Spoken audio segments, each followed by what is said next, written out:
বিসমিল্লাহির রহমানির রহিম। আসসালামু আলাইকুম। আমি আজকে কয়েকটা প্রশ্নের উত্তর দেব। আমার এখানে অনেক প্রশ্ন জমা হয়ে গেছে, ভাইয়েরা করতেছে। কি প্রশ্ন দেওয়া যায়? বেশ কয়েকজনে মানে জানতে যাচ্ছে কাতারে, ওনারা বর্তমানে কাতারে আছেন, কিন্তু ওনার অন্য কোনো কাজের সুবিধা ভালো না, এই জন্য ফুড ডেলিভারিতে আসতে যাচ্ছেন। কালকেও আমাকে একজনে মেসেজ দিছে, আমি তারপর ওনাকে রিপ্লাই দিছি। আমি ঘুমানোর আগ পর্যন্ত ওনাকে রিপ্লাই দিছি। তো আমি বলবো যে প্রথমে আপনি যে কোম্পানিতে আছেন ওই কোম্পানিতে যদি আপনার ফুড ডেলিভারি না থাকে তাহলে আপনি চেঞ্জ হতে হবে। এখন অনেকে জানতে চাচ্ছেন চেঞ্জের টোটাল এখানে খরচ কত আসতে পারে।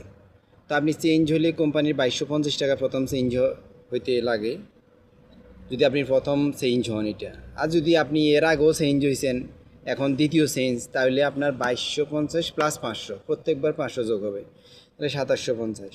আচ্ছা, তাহলে আমি এক কাজ করে আপনাকে 2250ই ধরি, প্রথম চেঞ্জ ধরি। হ্যাঁ, 2250। তারপরে হইলেও আপনি যদি অবশ্যই ড্রাইভার না, ড্রাইভার প্রফেশন না, তাহলে ড্রাইভার প্রফেশন চেঞ্জ করতে হবে, ওটার জন্য 200-300 টাকা লাগে। তাহলে 2250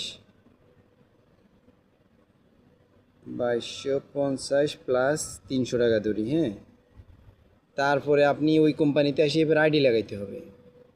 তাহলে 1250 টাকা, অনেকে 20 টাকাও রাখে, এমনি সরকারি ফি 1220 টাকা।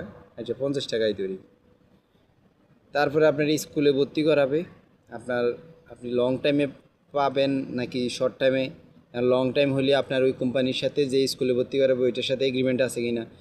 লং টাইম এখন টাইম লেন্দি হয়, তবে ইদানিং মনে হয় লেন্দি হয় না আবার, কারণ অনেক কমে গেছে, চাপ কমে গেছে। ওই ইউএসএ ইরানের ওয়ারের কারণে কিন্তু আবার অনেক লেট হয়ে গেছিলো, এখন মনে হয় আবার ছাড়ছে। তো ধরেন আপনার ওখানে কিছু কিছু কোম্পানি আছে 3000 টাকা রাখে, কিছু কিছু কোম্পানি আছে 3200 টাকা রাখে, কেউ 3500 রাখে, কেউ 4000 রাখে, কেউ 4400 রাখে। ঠিক আছে, এক একজনে এক এক রকমের রাখে। এখন আমি আপনাকে ন্যূনতম 3500 টাকা ধরি। হ্যাঁ, যদি কোম্পানির মাধ্যমে হন, তবে কোম্পানি ছাড়াও আপনি হইতে পারবেন, আর কমে হইতে পারবেন। আসেন, তারপরে এবার আপনি লাইসেন্স তো হইলো, লাইসেন্সের টাকা হইলো, টোটাল টাকা অ্যামাউন্টটা আমি দেখাবো। তো আপনি এবার